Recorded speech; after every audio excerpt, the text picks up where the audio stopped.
Hello guys, তোমরা সবাই কেমন আছো? আলহামদুলিল্লাহ আমি অনেক ভালো আছি। তোমাদেরকে সরি বিকজ আমি অনেক লেট করে তোমাদের ভিডিও দিছি।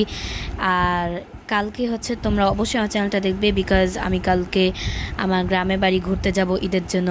সো তোমরা সবাই ভালো থেকো, সুস্থ থেকো। আল্লাহ হাফেজ।